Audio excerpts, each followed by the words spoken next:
Welcome to Sleeping with Sarah. I'm Sarah Albritton, a narcoleptic comedian, and this is a podcast where I interview people in my bed and we talk about sleep, comedy, and relationships.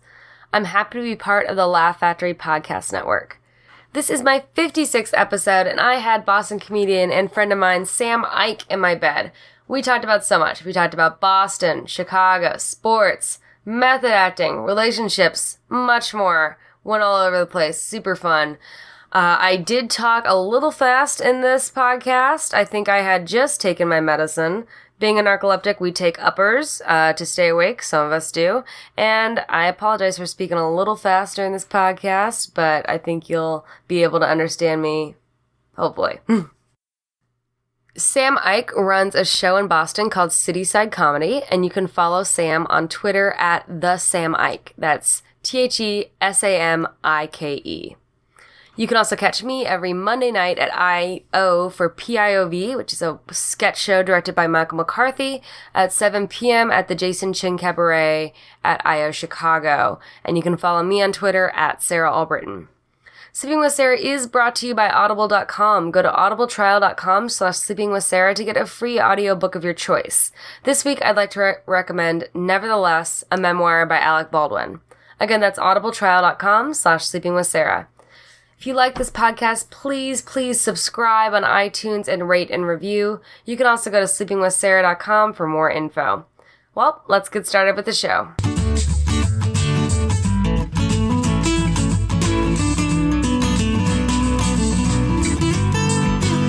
Sleeping with Sarah. Welcome to Sleeping with Sarah. I'm Sarah Albritton, and I'm here with my guest, Sam Ike. Hey! How'd you sleep last night, Sam? Let's see, not well. I fell asleep at like 3:30 and then I woke up I think around 8:30, 9:30, and then I got a very big sausage and beef like hot dog thing. At 9:30? No, I think it was like 10:30. I have this list of all these Chicago comics I've met or people who used to live in Chicago. They gave me this list of all these places to eat. Have you been to Pequod's? Pequod's is on the list. I haven't gone yet. Deep dish, man. That's the best place to get deep dish. I went to Lou Malnati's. Yeah, that was good. Pequod's is better. Okay, Pequod's is better. All right, I'll check out Pequod's. I went to Lou Malnati's because where I'm staying is like a block from there. By the way, you don't want someone Malnati. Malnati's? Malnati. You know what? Forget it. I went to a place called Lou's, and it was fine. I liked it. I went to what was the place I went to today? Portillo's for hot dog. That's where I went, and I ate that. And I ate that very quickly by myself. At 10 in the morning. Yeah, at 10:30 in the morning. I looked like a crazy person. People moved their tables away. and then I tried to take a nap, but I just ended up watching Netflix for a little bit and I came here. So that was my day. That was how I slept. Wow. You slept, and then you ate, and then you rested, and then you came back out, and now you're laying in a bed again. And now I'm laying in a bed. This is the circle of life. This is kind of why I came to Chicago. I just wanted to lay in bed. This is why everyone gains weight in Chicago, too. Yeah. Man, everything here is like cheese, bacon, sausage. It's all so good, but it's all so dangerous. Like, where I'm from... In Boston. I'm from Boston, and it's like, you can't go more than 2 blocks without seeing, like, multiple vegan restaurants. Well, there are a lot of vegan restaurants and vegetarian-friendly. It's just, you're staying, like, where are you staying at? Downtown, Gold Coast. Okay, you're staying, like, Gold Coast. Like, if you're in, like, Lakeview, if you're in Lincoln Park, if you're in, Logan Square, there's tons of vegan, vegetarian restaurants, but I think the touristy more areas probably have less of that. Okay. Alright, so this is gonna sound dumb, but is Lincoln Park the same as the band? Oh, no, so I'm not... I know it's a neighborhood, Lincoln but did the band is a big come neighborhood. from Yeah, I think that they did, but okay. I'm pretty sure. Okay. I'm paraphrasing, so if I'm wrong, don't destroy me, internet. I'm assuming they are. She said Lincoln Park and Lincoln Park are the same thing, and they're not. We all know the band comes from Arizona. Well, Lincoln Park is a huge park. It goes for, like, have you been to the lakefront yet? Because, like, there's like this whole path. Like, you could take a bike and bike from, like, edge to edge. And you see the beaches? You see our beaches. We have beaches. It's cool. A lot of people don't know Chicago has beaches. We got beaches. Yeah, Chicago's got everything. I love Chicago. Of course you love it, because this week it's been like 60 degrees in February. No wonder you fucking love it. It's so good. I love it. It's been great. It's been really cool. Like, all my friends were like, "Why are you flying to Chicago in February?" And I was like, "I got a feeling about this." I got a good feeling. I got a good feeling it's gonna be really warm. Seriously, 3 years ago it was like a high of -20. So like the difference is insane. Oh, 3 years ago was the biggest blizzard in Massachusetts, and I remember that it was like 100 inches of snow. It was unreal. We couldn't that was such a terrible summer. Summer? Yeah, I mean, winter. That's such a terrible summer. Yeah, it was the worst winter. It was awful. Where are you from? I'm from Louisville. Louisville? Louisville, Kentucky. No shit. Yeah. I've never been to Louisville. Louisville's fun. You should go to the Derby. That's a blast. I usually go with a group of comics because my parents still live there, so they've got all the kids moved out, so they got extra rooms. They're like, hey, bring whoever you want. So we go to the Derby, we bet on horses, and wear fancy hats and get drunk. It's super fun. Oh my God, I gotta see this. The bars don't close at Derby. They're open all night, all night, and so people get crazy drunk. People start drinking at 8 a.m. You say you start eating hot dogs at 8 a.m. People start drinking at 8 a.m. Wait, okay, so I don't know a whole lot about the Kentucky Derby, but it seems like a lot of partying, a lot of build-up, a lot of, press, a lot of media. Mm-hmm. But the race is, 2 minutes, right?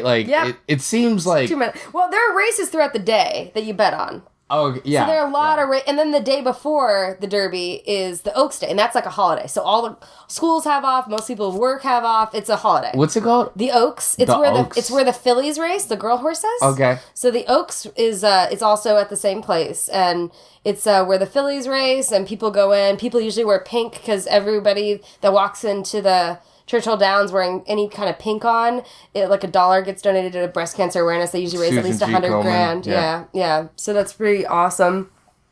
And then, you have, I don't know, it's basically just a social thing. You drink, you bet on horses, you smoke cigars, and you go party afterwards. So, so you go, the Derby ends at, 5:30, 6:30, so people go home, then they change to their going out outfits, and they go back out, and then they continue to drink all day. Shit. It's basically just a bunch of excuse to dress up and drink a lot. And wear a cool hat. It's so much fun. I can't explain it enough. And some people, there's the infield, and you also got seats. Yeah. So the infield is super cheap. You can get in for $40 or $60. But you can bring in stuff. You can bring in chairs. You can bring in tents. It is NASCAR race kind of stuff. And people try to sneak in alcohol in the weirdest ways. That's a game. I remember hearing one way I heard somebody sneak in alcohol that was really cool was because you're allowed to bring in coolers, right? Okay. But you can't bring in umbrellas because you can't block anyone's view. But you can bring in coolers and food and shit. So someone brought a bunch of coolers with it had a bunch of ice, and they had soda and stuff, and it got approved. But the thing is that where the ice was, where it looked like melted ice water, it was just a bunch of vodka. I love that. And they snuck that in. But yeah, but drinks aren't even that expensive there. It's for a mint julep, it's $10, and you get to keep the souvenir glass. It's not that bad compared to Chicago. Yeah. I'm that's not bad. But it's a dope time. It's so much fun. I can't. I gotta go to this. Man. You should come. You got me. Yo, you got me all hyped up. I'm going. Bring a group of Bostonites down. We'll all party. Be fun. All right, you got me convinced. I'm going to Louisville, Kentucky for the Derby. Yeah. Oh man, I'm gonna bet on. I just bet on the names. Yeah, because they always got fun names. Like Now You See Me. Yeah. I should know more of the names, but I don't. Seabiscuit. Go Baby Go was one I remember. Ooh, Go Baby Go. That's a fun one. Oh, what was another? There was one that was My Mom's Pants or something like that. Man, I have a glass literally downstairs that has a listing of all the winners of the last 100 and whatever Kentucky Derbies. I'm shit. And you've never taken the time to memorize it? I'm sorry, I am not a true Kentuckian. I'm sorry. I mean, in Kentucky school, that clearly takes priority, memorizing the horses over the names of the presidents of the United States. Damn, you changed, Sarah. You used to know all the horses. Actually, in Kentucky, what we do, like in school, I remember growing up in school for extra credit, we'd fill out a Final Four bracket, and whoever got closer would get more extra credit points. Wow. Like, that's how intense they are about their basketball. That's so funny. Where I grew up, there's like 2 relevant college teams, and they're barely relevant. So, like, we don't pay attention to college sports at all. So, where'd you grow up? I grew up in Clinton, Massachusetts. It's a small town, about 45 minutes outside of Boston. But I've been living in Boston for like 5-6 years. Yeah, something like that. I figured you've been there for a while, right? I've been in Boston for a while. So yeah, I live in Cambridge. I live like right next to Harvard University. Cambridge, yeah. Harvard. I feel so fucking fancy every time I walk out my door. There's like across the street, my neighbors. They have like a little. They're like super alti.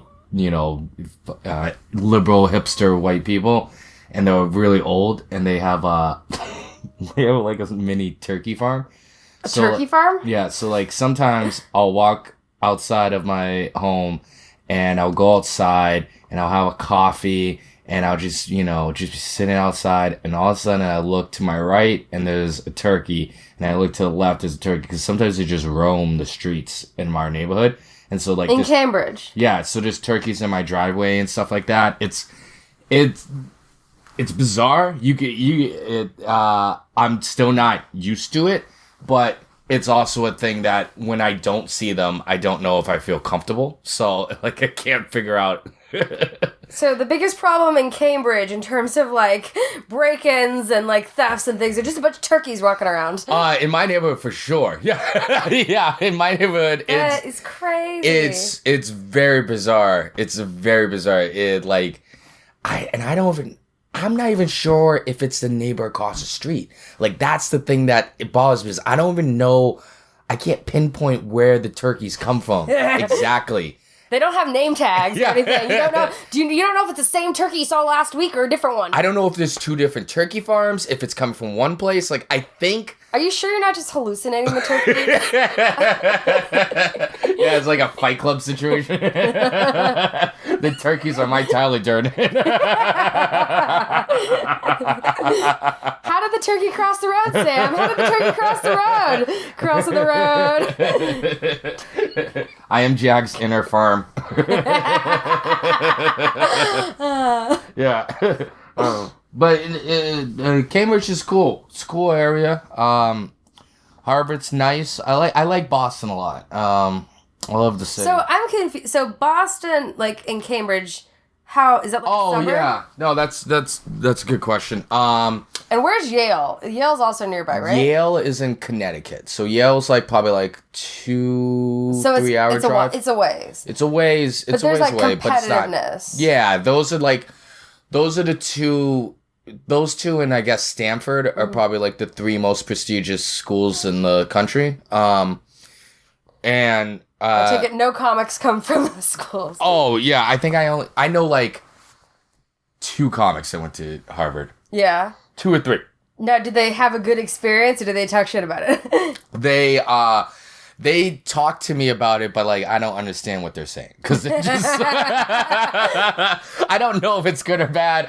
They're just so much smarter than me. I wonder if the comedy for Harvard students has to be at like a different level for them. Oh, the comedy in Harvard, like they breed some really great people, like Colin Jost from. Oh yeah. He was like the president of like the comedy club. The comedy club in Harvard. Oh. And he was like I never met him, but I saw him perform when he was in Harvard. And he was really funny. That's cool. Yeah. So Cambridge, like Boston itself is a very small city. It's a very small city.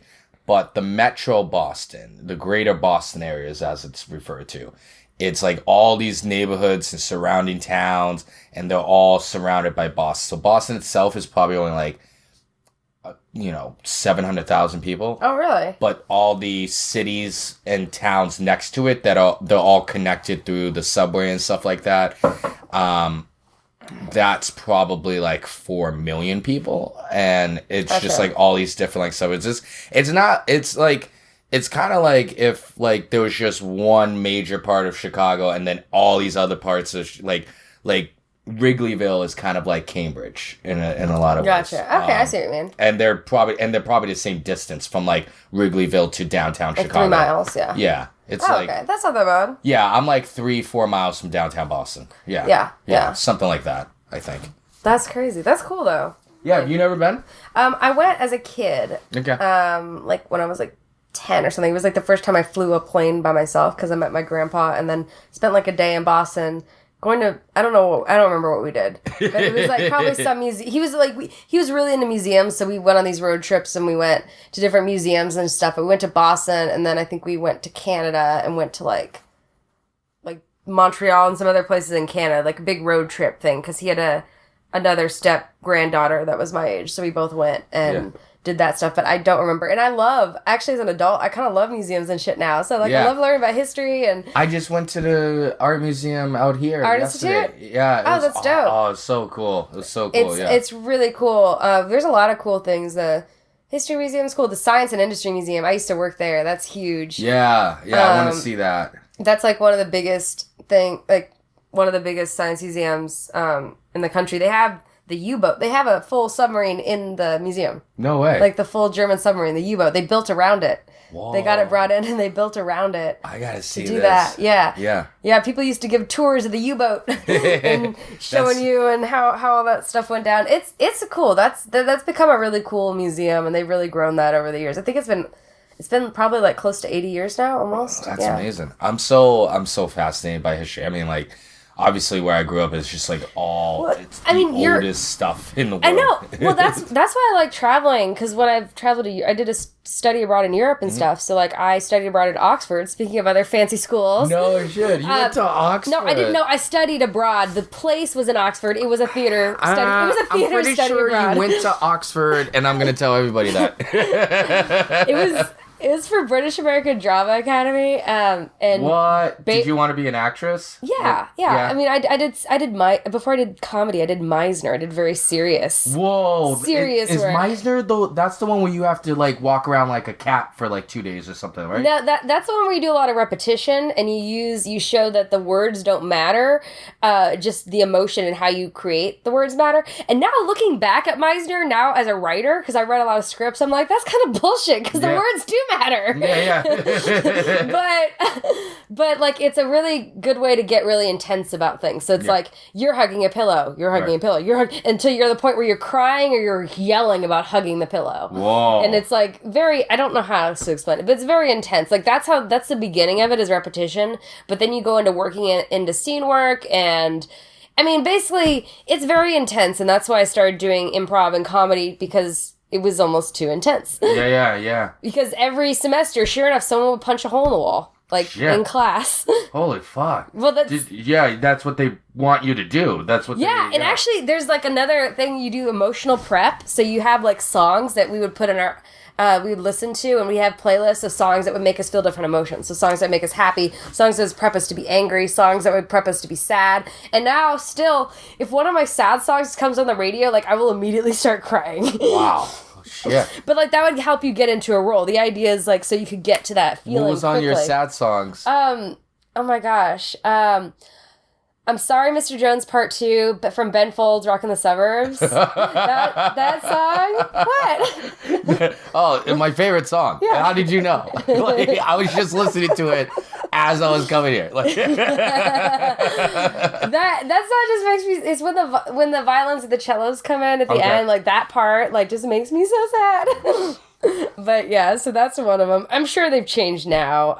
And then like if I want to feel happy, I just listen to Jukebox the Ghost. They make me happy. You know that one? Yeah. No. I know of them. Someone was telling me to listen to them. You should. That guy, one of the guys I went to school with. So. Oh shit. Yeah, and he's great. In Oxford? No. In Kentucky. I'm just gonna bring up everything back to Oxford. Oh, the reason we're talking about Oxford is because history. So going to Oxford, the college I stayed at, because they have different colleges, Balliol College, had been around since 1263. So the place I was staying at was twice as old as our country, and that's when I started to get really fascinated about the history. I was like, holy shit, like there's way more history in the world, and I just loved hearing about that stuff. It's a big, vast world, and there's so many people who have passed by and lived lives similar to ours, and I find it so amazing that I find institutions amazing. The idea of something living for so long and being passed down and existing at a certain level. I find that very interesting. Like a certain caliber, like Oxford and like the Bodleian Library, which has been that has. And the fact that you can go down the street and go to a pub where J.R.R. Tolkien used to work on, Lord of the Rings and like... And that's what I find that so interesting. I find that's one of my favorite things about sports is like these teams have been around for decades and they get changed and they get passed over but there's a legacy that certain teams have that they have to live up to, and I find that very interesting. Yeah, that's interesting. Yeah, it's like, I've always been interested in systems. Okay. So like baseball or I mean any sport, or just like you were just talking about that school. Like I live by Harvard. I've gone on Harvard tours so many times. Really? Yeah, I've gone on school tour as a prospective student. Yeah. I just they have regular Harvard tours too. For people, just because it's so old, people want to just see it. So I would just I've hopped on a bunch of those before because I'm just so amazed by an institution that was built to just be an institution, and then became the greatest, and then had to stay that way. I find the sustaining of being great amazing. Yeah, because that's really hard to do. I mean, especially in other fields, Yeah. Like with something like science or education, that's really good because you always bring in the best scientists, you always attract the best things. But in terms of, do you think that could also translate into other areas like comedy? I mean, that's certain. When I got here, one of the first things I did was I found out that where I was staying was not far from Second City, so I walked to Second City. I just walked there and just stared at it. You didn't even go. I just stared from across the street at that McDonald's across the street from Second City or whatever. All right, maybe what's great is we're at the corner where you're at with McDonald's. You have one institution to your left is just Zanies across the street. And Zanies, I saw that too. And then the other one is Second City, Kitty Corner. So if you're standing at that McDonald's, you can see both of those institutional. And I know that, Sarah, because that's what I did for 2 hours. What were you eating at the time? No, I went to a place called Woody's, which was right down the street. Yeah, they've got root beer there. I didn't have the root beer. I had they had grilled wings, and we don't get grilled wings that often. So I took advantage of that. There's a lot of weird, cool foods here. I know that you've seen a lot of the fatty ones, but there's we got some great Indian restaurants. We've got Ethiopian. We've got. Everyone keeps saying the Indian restaurants are really good here. They are, and the Thai, and they're also a lot of them are BYOB. Do you guys have that in Boston? No, we're stuck in all those old Puritan laws. So there's no happy hour. There's no it's terrible. It's really rough. It's really rough for booze.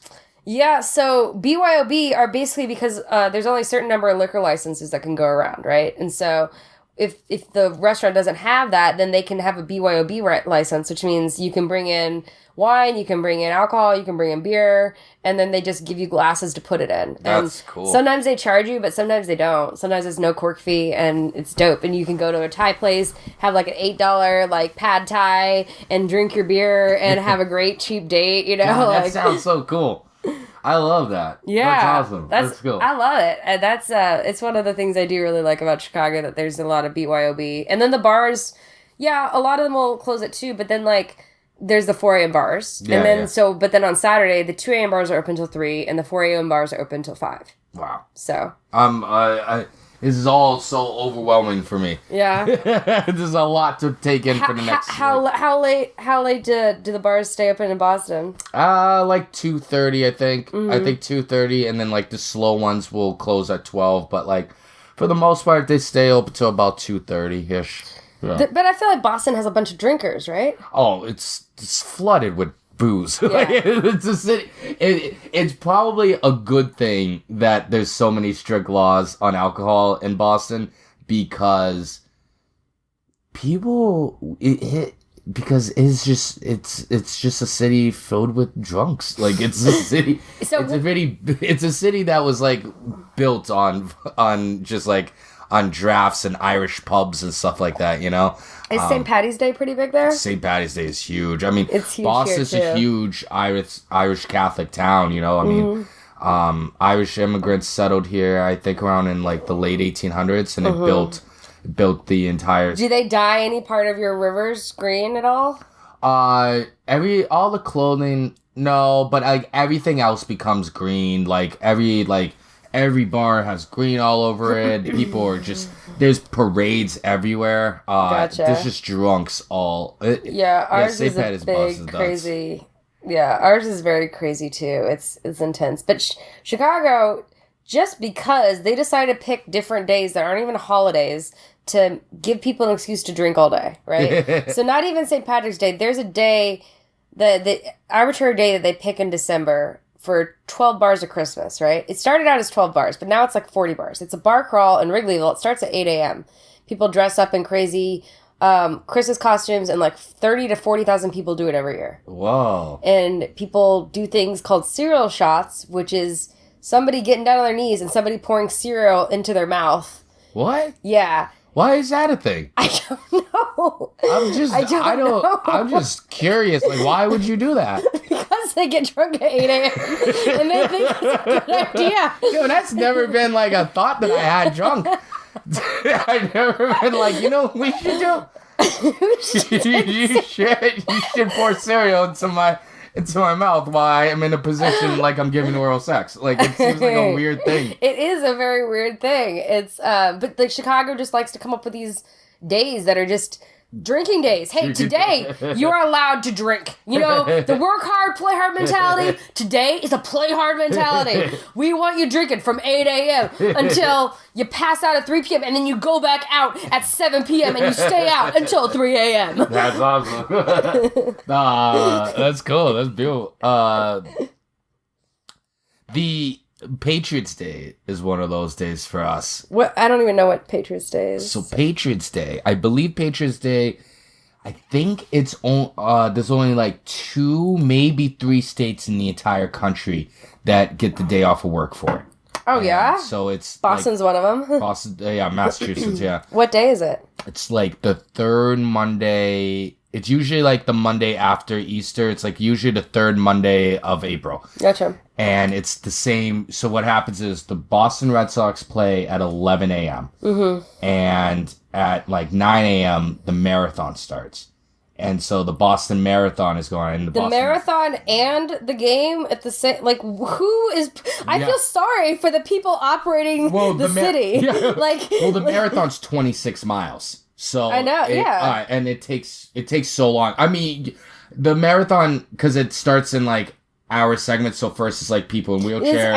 It's been that way for Chicago too. They start in different sections, but still like... Usually the game... Usually the marathon ends like well before the game ends, and like they end kind of near each other. But it's like it's just outside of the marathon and the game. It's just a gigantic drinking day for people in the city, because people just get drunk and they just go to the finish line. Like you just get drunk and you wander to the finish line. Oh, that's cool. Yeah, it's awesome. You know, obviously there was one year where it wasn't as great, but yeah, but I mean, it's still cool how everyone comes out and does everything. And, yeah. It's a really special thing. I mean, Boston, and I mean, I guess Chicago definitely has this feel. It's like there's just like a big pride thing of the city, and people like come out for the pride of the city. So you live by Wrigley, and what was that like? Oh, that was so crazy. Yeah. So, because I'm a huge baseball fan, and I just okay, yeah. and I've been saying this. I am not a huge sports person, but I have been a Cubs fan, and I have been since I've lived here. Even though a big part of my family also are like Cardinals fans, so they're kind of rivals. Yeah. But so when they won the division like that night, that was pretty exciting, right? Because they won it at home, and then they won the second round like at home or whatever. But then when it came to the series, it was really close. And when they were away at Cleveland, like we were like, oh, please just win this, like the fourth game, let's close it out, and it didn't happen. But the parties after when it was here was crazy. So many people. Yeah. And then and then everybody watched. So I actually watched it. I watched it at a theater. Yeah. Because everywhere else was like full. But the game was so intense, and it was, I mean, like, I've never been more stressed in my life. You know, like, I was texting my dad, and my dad's like, are you texting about the same game I'm talking? Because he knows I'm not into sports. So he and I, like, bonded over that, and I was, like, very excited. And I was, but I kind of, like, understood why people get so stressed about sports, like, throwing things and all that. And then when they won, it was, like, you could hear shouting in the streets. You could hear everything, and everybody just went outside, and it was insane. We were just partying till like 2 a.m., 3 a.m., like. That's awesome. And I mean, so it was bigger, because I've been there when the Hawks won. I've been in the area when the Hawks won twice, because this is a big sports area, even though it's not near where the Hawks play, like, it was still pandemonium. Right. And it was just it was even crazier, because there are people that have wanted their entire lives. For that. Like it 108 years, like finally breaking the curse. Like, that's a big deal. And it was so exciting. I was so happy to be part of it. Like, you could just feel like positive energy in the air, and it was like so much fun. It was like, that's awesome. That's cool. I mean, the same thing happened for me back. Because the Red Sox won in what, 05? Yeah, they won. Did I get that day right? Well, I think it was 04 and 07. And then 2011. Now, was that shortly after you guys redid the field or not? Because I'm wondering if maybe like because they're redoing Wrigley right now, but they redid like before last season they redid the players. The players' quarters. I'm like, maybe they played better because they're like, oh yeah, I get this big ass nice, locker room instead of the tiny ass ones we had. Maybe it does play a factor. I think there's always constant little renovations to Fenway, which is a beautiful place. I haven't been there yet, but I do want to go. Come out to Boston. You'll love it. It's great. Even if you don't like baseball, I always tell people. Baseball's a social sport. I get it. Like, you drink, you watch, you hang out with friends. It's a slow-moving sport. Yeah. But, like, see, I like baseball because of that, because it's a pastime. It's a social thing. Yeah. But the reason I don't like football is because I don't like being cold. So, like, it's the same pace as baseball, but you're cold. Yeah. Oh, I hate going to football games. I love watching football on TV, but being there, because there's 20 people on this, a football field is a lot smaller than people think it is. And there's 20 people on there, and they're all running, and they're all basically kind of wearing the same outfits. And there's one ball, you can't really see what's going on. It's not like we're in baseball where all the attention is directed at the same place. At the same place at the same time. And and basketball, everything moves so fast. It's really fun. Like, basketball, I love basketball because it's like, an hour and a half, you're done. Perfect. Yeah. And they go, and people are constantly moving. In football, it's like 20 people are moving around for about 15 seconds. Yeah. Then they stop moving, and then they just stand around for like a minute, and then they're in these little circles talking for a while, and then they go back and they do something for 15 seconds. Well, it's made for like commercials, Yeah, and it's designed. It's not fun to watch live. No.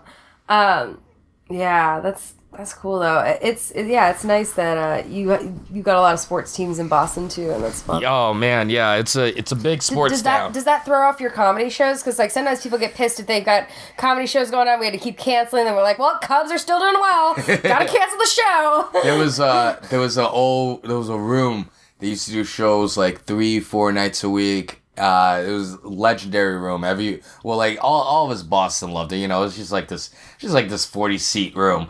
It was called Grandma's Basement. And it was right next to Fenway. And I remember one time I was talking to the guy who was hosting it. And, the guy who was hosting it, and I was like, hey, man, so you guys always cancel on all the Red Sox games, right? And he was like, yeah, we cancel every Red Sox home game because it's kind of hard to tell, 100 drunk people, hey, you guys have to move because there's 6 people who really need to share something right now. So, yeah, especially, if a show is close to one of the stadiums, then, it's like you're definitely canceled. But unless the teams are in the playoffs, it's usually pretty fine. Because, Boston has, 3 major demographics.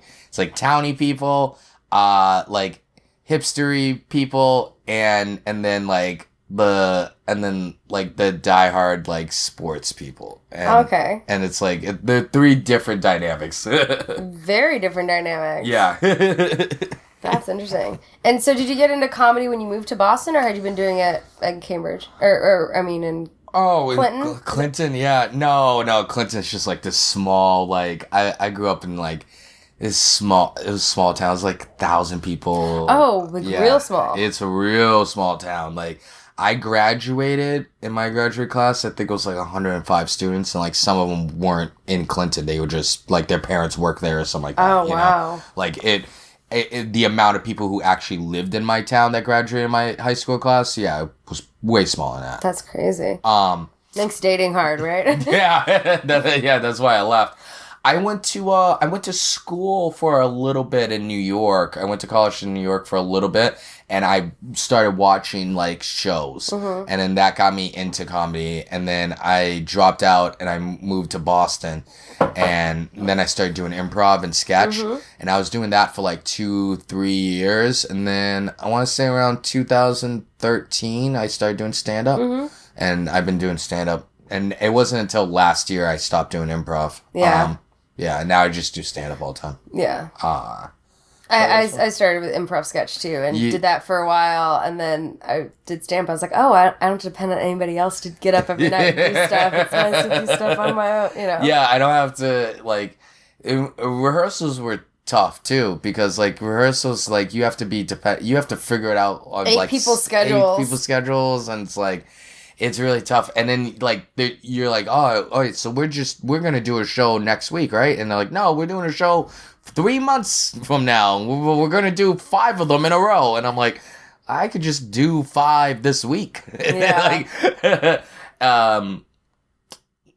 Stage time's definitely it's definitely different. But I do my favorite thing about stand up is the trial and error. I love that I can just go say something tonight and everyone could hate it, and then 2 weeks later I can figure it out and it'll work. That process is my favorite. I love that. You do like processes, don't you? Yeah, I do. Yeah. I'm super into it. I love the movie Zodiac.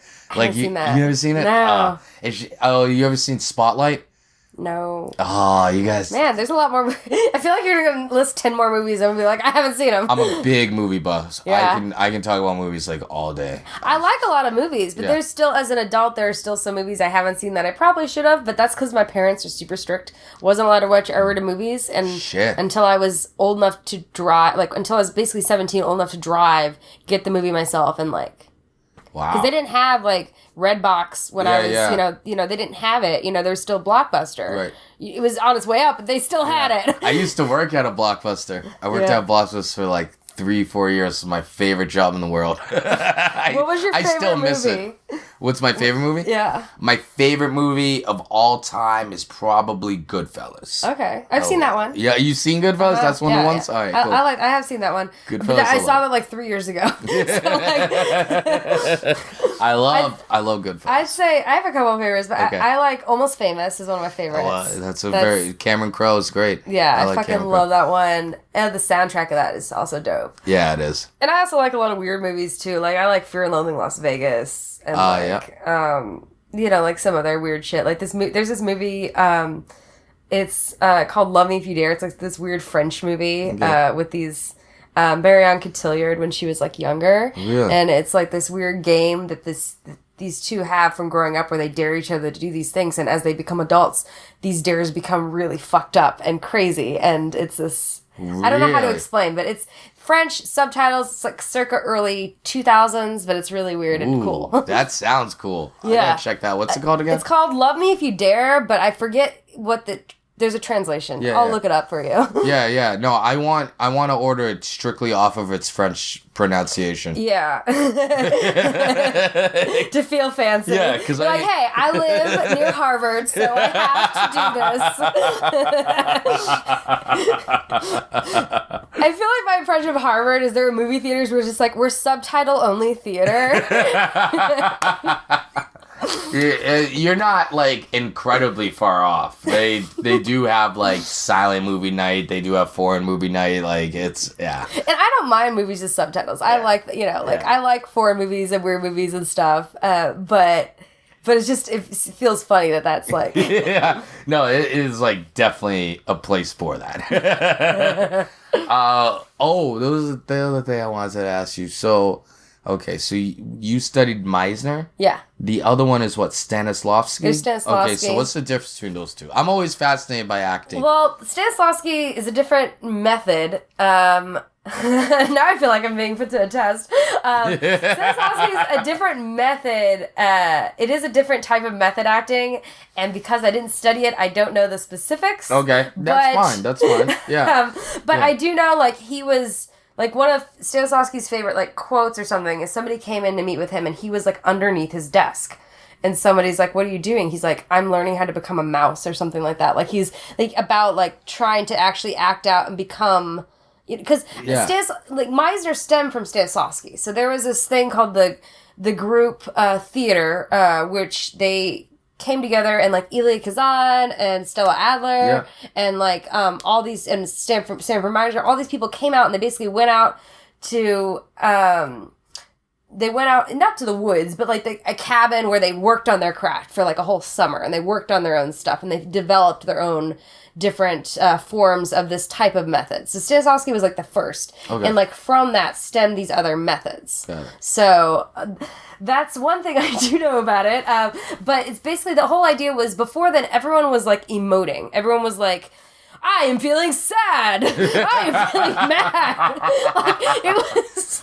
Yeah. That's what it was like, and So, like, they decided to go with a more realistic approach and realistic feelings and how to find that within yourself, so what you could relate to. So, for example, if I'm doing a scene where I'm breaking up with somebody, preparing for that scene, maybe I share with my acting partner, or I think to myself, like, what did I do in my last breakup? How did I feel? Right. And I find a way to find that relation to be like, hey, like, get myself feeling the same way I did when I was going through that breakup, you know? Yeah. And kind of going through that. Or putting yourself in a situation like, okay, my first semester in college, I played a heroin addict in this play.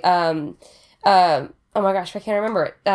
Lanford Wilson. It is same writers of Eldritch, but it was called Balm and Gilead. That's what it was. Okay. Balm and Gilead. So, and throughout the process, so one day I lost my wallet, right? Couldn't find it, went through my dorm, but I was playing a heroin addict, so I used the fact that I lost my wallet as an exercise. So I tore through my room like a heroin addict would tear through their room looking for their heroin, and I used that real experience of losing my wallet to transfer into my character. Holy shit. Does that make sense? Yeah, no, that makes sense. That's just like, it's wow. Intense. That seems like a intense way to go about your day. It is. This is why I went to comedy, because... Yeah. Method acting is very intense. Did you have a breaking point? Did you have like a moment where you were like, I definitely have to go to comedy now. Do this. I mean, I kept getting cast in all these crazy serious roles. Like I said, I was a heroin addict. I got killed in a prison. I just went through so much my characters went through so much emotion. And I was like, and trying to have a relationship when you're going through a character like that is really hard. Yeah, especially when you have to take it like and because if you are doing method and you are doing those kinds of things, then it doesn't fully leave you until the production's like over. So then you've got like the 6-week, rehearsal process, and you got the 6 weeks of shows or whatever. So it's like 3 months of your life where you're going through these emotional ups and downs. Right. And I mean, there's a reason why people say actors are crazy, because when you're into a role, sometimes you do get too into it. Yeah. Wow. And I'm not saying that that's what it was. I just also wanted some levity. Like, cast me in a comedy. Yeah. Why not? Do you find dating harder when you were doing acting or when you were doing comedy? Well, I think, okay, the difference is, so when I was doing acting, they teach you to just do what other people are doing, and like, not do what other people are doing, but like, you're not creating you're not creating your own stuff. Right. You're being told by a director how to do things. You're doing, so like, there's a different level of confidence there, because when I'm doing stand-up, I'm like, I'm writing my own shit. I'm funny. I know what's going on. I have this different level of confidence. Right. And so I don't really care as much what people think of me. Back when I was doing theater, I did care a lot more. But at the same time, guys can be intimidated by people. And also, like, I just have this thing where I'm like, I don't want to get too serious. And, it's that thing. And then I end up having people that the only thing that sucks is like having to be like, hey, like, the guy's like more into me than I am to him, and I'm like, hey, just so you know, like, I told you from the beginning I wasn't gonna be serious, and that's the only thing that sucks. So you have you ever been in like a serious relationship? Yeah, I was in a really, that's actually why I started stand up. Okay. I was in a really long relationship like throughout college and like a little bit beyond, and I thought it was like gonna like last like I thought we were gonna like get married and have kids and all that, and that didn't happen. And like we spent holidays together, our parents met each other, like it was like we lived together, and it didn't work out. And then once I finally like cut him out of my life and like did that, I started doing stand-up. Okay. So it's kind of like that led to that, which has been a very good thing. Yeah. But awesome. Since then, I haven't dated anyone longer than like 3 or 4 months. Like, good for you. The reason I don't is because, so when I was in that relationship where I was really in love, it was real. We both loved each other. Nobody cheated on each other. It wasn't that bad. We just weren't compatible, Right. But the thing is that when I was that in love, I put him above everything else. All the other things I was interested in, I was still doing improv and sketch, but like he came before everything else.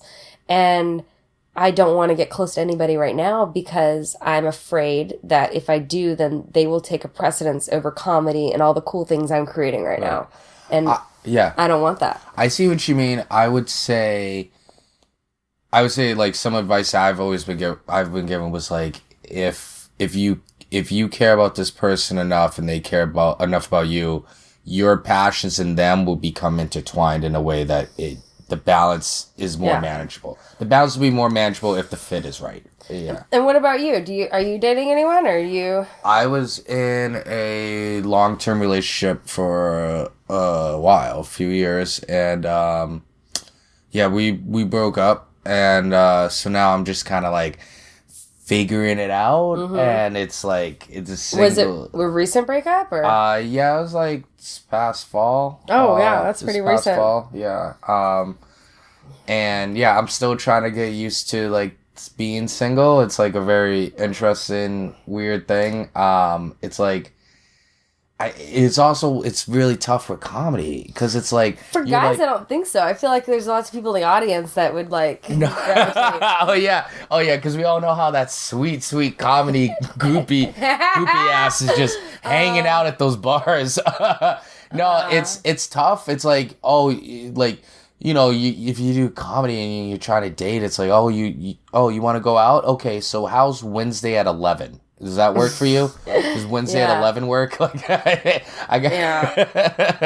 agree. That is tough. And also, from the girl's perspective, if you're dating a guy and you're like, oh, you were just hanging out with your guy friends till 2 a.m. smoking weed? Are you sure? They're just friends? No, they all want to sleep with you. No, we're all comedians. We're just getting drunk and smoking and hanging out. And that's the comedy networking. Yeah, it's just like, that's just a part of the lifestyle. That is one thing that I do like the lifestyle of a comedian. Like, I love the late nights. I like the late nights. I love I love doing a show and then going somewhere to get food with like 4 or 5 comics and just sitting there and just talking. Like, that's just like my favorite thing. Just shooting the shit, you know? Shooting the shit is like, it's my best. And the problem is hanging out with comedians, it makes muggles or normal people like look like boring. So like if you go out on a date with a guy that's not a comedian, he's telling his funniest like first date story and you're thinking to yourself, when is this gonna end? When is this gonna end? This is so boring. This is not funny at all. But then you're like thinking, oh, politely, do I laugh or not? Right. Like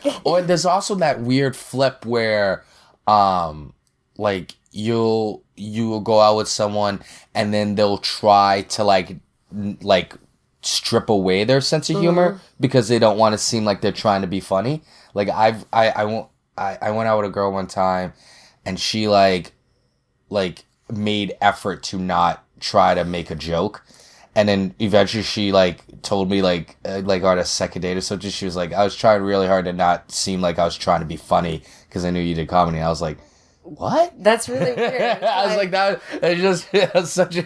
I mean, I thought it was very polite because she was like, I know one thing that you guys hate is when people say like, hey, tell me a joke, or hey, I got a joke. Well, at least she knew that. Yeah. Because I hate it. I was like, wow. What do you do when people say that? Usually I just say like, I'm kind of on my off hours. And that's it. I ignore it. Like, I laugh and then I walk away. Like, I go out of my way to not tell them the date. Yeah, I think it's so annoying when people do that. Yeah. And it's weird that people like think that we were just like wind up dolls, like where we could just like turn on the act. You know? I've also done the thing where I was like, oh, what do you do for a living? Banking. Will you bank right now for me? Yeah. Like, are you gonna fucking do that for me right now? You wanna pay me to do a joke? I'll do that. One time a guy gave me $20 and I told him a joke. Hannibal Buress has that great joke where he talks about how he like someone's like, tell me a joke, and then he tells him like this awful street joke, and it's a great thing. Yes, I know you're talking from about. Live in Chicago. Yeah, it's so good. I was there for that. I saw that. You were there? Yeah, that's cool. Audience. Yeah, that's awesome. He still hangs around. Like he has a place here, so he's here occasionally. Yeah, that's such a great special. Yeah. Well, as we're winding down, I usually ask people like, "What are your dreams for the future? What are your goals?" What are my dreams for the future? Oh boy, that's so great. One thing that I would love to do is I want to see a baseball game at every stadium. Oh, every stadium? Every stadium in the major leagues in America. How many is that? It's like 30. Oh, that's 30. Not... Oh, okay. It sounded like a big goal, but 30's not that bad. It's just like they're so spread out throughout the country. Is that why you're coming back in June? Yeah. I'm going to go see a White Sox game. Yeah. Oh, you're going to see a White Sox, not a Cubs game? Well, I've been to Wrigley. I've never been to...